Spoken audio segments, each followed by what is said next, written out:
La línea de referencia, ¿sí? ¿Qué ves de raro?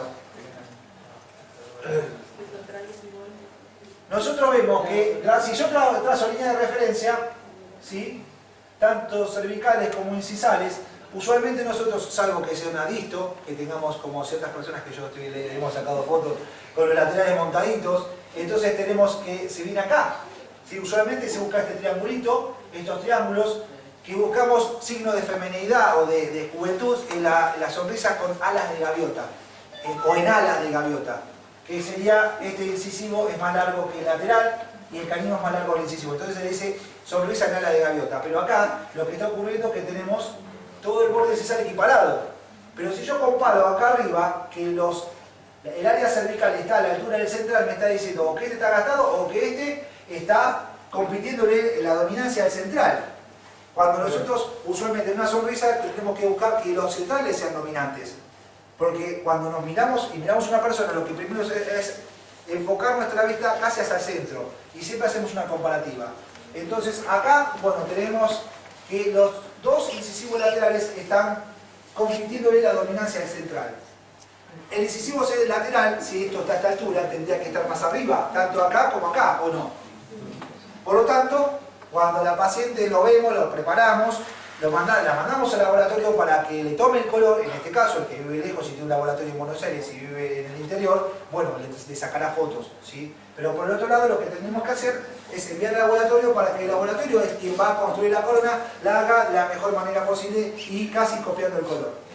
Entonces, esto una vez que está instalado, vemos la evolución, cómo sigue y cómo va relacionándose estas partes en las cuales tanto nos interesan en demasía. ¿Sí? Esta es la situación principal, la primaria, la que llega a la paciente. Vean que, ¿se acuerdan que al principio del año hablamos de que los laterales pueden ser iguales en una misma persona y diferentes en la misma persona? Acá se respetó esta idea, uno lo hizo cuadrado, el otro medio ovoide, ¿sí? Y acá tenemos un punto de contacto que está fallando. La evolución del caso después de haberlo instalado, este es el resultado, ¿sí? Con pigmentos que tenía el paciente que se los reproduce también en el laboratorio. Nosotros cuando preparamos las piezas dentarias nos enfocamos en que se proteja esa área cervical. Cuando nosotros pedimos que se proteja el área cervical es cuando empezamos a trabajar acá, no cuando empezamos a tallar la corona.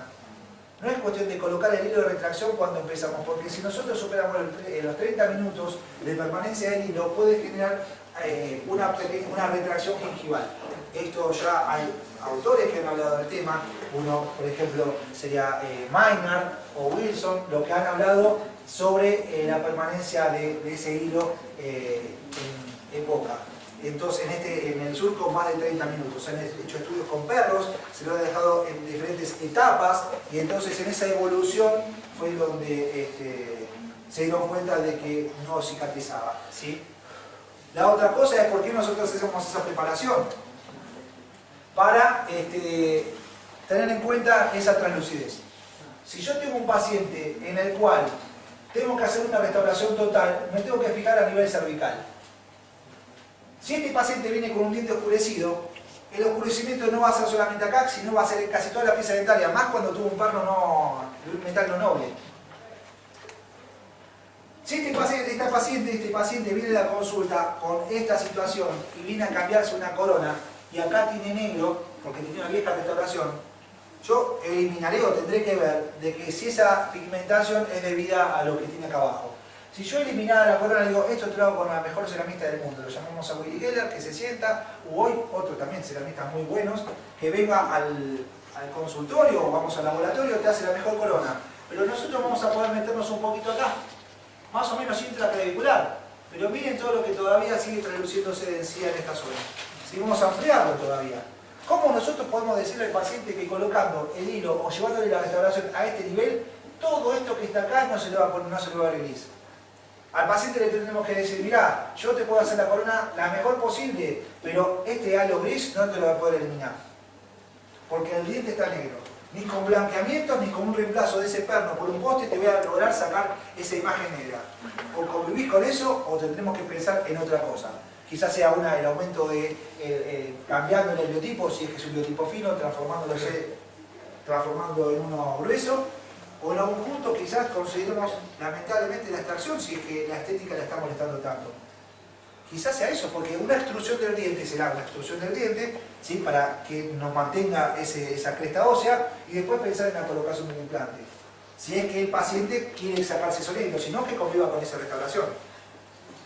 Esta es la imagen de cómo está ennegrecida esta zona y posteriormente cómo acá es mejorada, ¿sí? La imagen por la presencia del material blanco detrás de esta encía, de esta cresta marginal, ¿sí? Esta imagen. Fíjese a los 3 años cómo persiste esto. Acá hay una pequeña retracción, y esto es producto también de la higiene de la paciente. 3 años de instalado, ¿sí? 6 años de instalado. Cómo esto persiste, cómo acá persiste también. Acá es otro tema. Nosotros, si nos ponemos más delicados, más finos, podemos pensar de que si este punto de contacto lo llevamos un poquito más arriba y estamos entre 3 y 5 milímetros de la cresta ósea, podemos lograr que esa papila se nos venga. Trabajo de Listarno, ¿sí? Journal of Periodontology, 1990, 89, ¿sí? Que es lo que se logra, cuánto es la medida que tendríamos del punto de contacto de la cresta ósea para lograr papila, ¿sí? Entonces, hasta ahora eso es lo que nos brinda la posibilidad de trabajar con un material como Inceram. En este caso se usó Inceram Alumina. ¿Por qué? Porque cuando le pido Inceram Spinel, no había. Cosas raras en este país que no haya, ¿sí? Entonces, ¿cómo se solucionó? Con Inceram Alumina. ¿Qué pasó? La preparación que se le hizo venía ya con una preparación previa. Pero ¿qué pasa? Cuando yo preparo, tengo que tratar de que mi preparación, si tiene 1,5 milímetros, lo acepto. Si tiene menos de 0,8, tendré que ampliarla. ¿Comprenden? ¿Con qué la cementé? ¿O con qué la habéis cementado ustedes? Si no tienen panavia. ¿Cómo? Con ionomerovítrio. ¿Cómo? Con Ketaxem.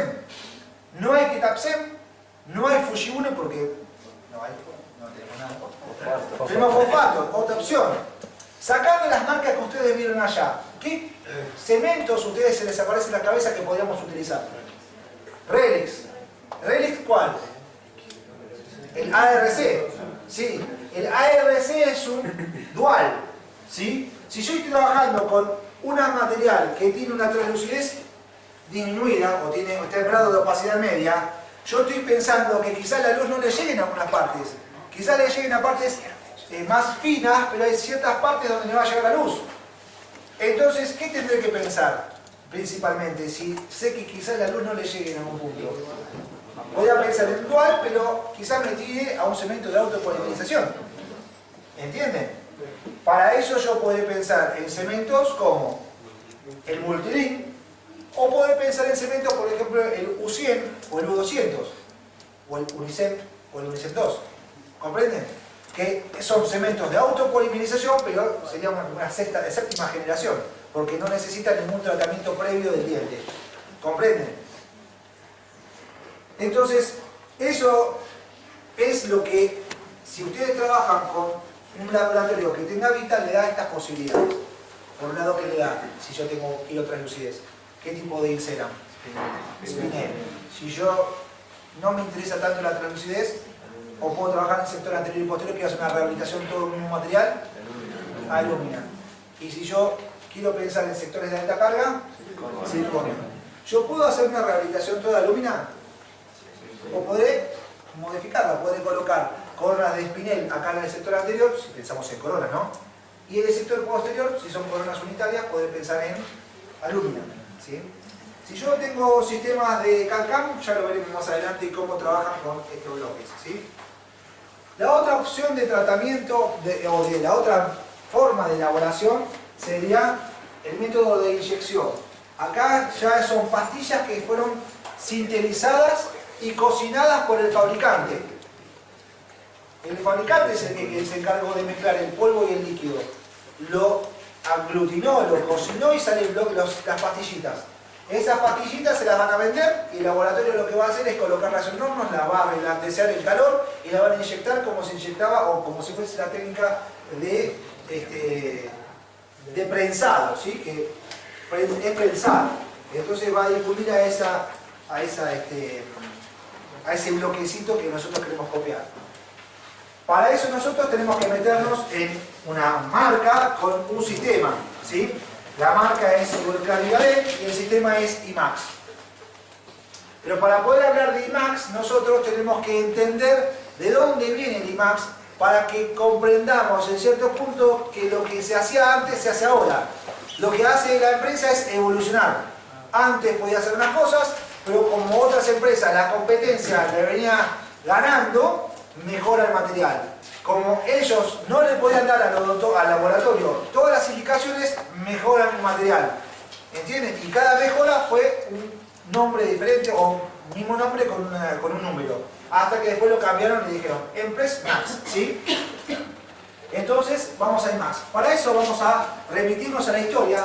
Y esto es parte de la historia de este sistema que hoy en día es uno de los más utilizados o quizás el más utilizado en el mundo, ¿sí? Ivoclar tiene miedo de que se lo considere que es monopólica, ¿sí? Igual ya Ivoclar perdió la patente. ¿Por qué? Porque se le venció, más que perderla, se le venció la patente en 30 años y entonces hoy en día van a ver que hay sistemas cerámicos que están utilizando la evolución esta, el famoso disilicato de litio. Van a encontrar que el disilicato de litio no solamente está en una empresa, sino que está en varias empresas. Hasta incluso lo han combinado con otras cosas, como veremos más adelante, con el Sublimity, que es una evolución que hizo la gente de Vita, ¿sí? Obviamente que para poder compararlo le pega caño a quién, a Ivoclar, que es la máxima competencia de Vita. ¿Qué hace Ivoclar? Ivoclar desarrolla en el año 90, principalmente en el año 91, que lo saca al mercado, desarrolla un sistema que se lo llamó el Empress, que es una cerámica que es de vidrio, una cerámica feldespática, que se le añadían cristales de leucita. Es una vitrocerámica. Como fue evolucionando todo esto y veía que los demás sistemas le vienen ganando, evoluciona a otro material. 7 años después mejora el material y saca lo que se llamó el Empress 2. Ivoclar Porcelain System Empress 2. Por eso se dice IPS, ¿sí? A esta evolución saca un material y patenta un material que se llama disilicato de litio. No es más que otra vitrocerámica. 7 años después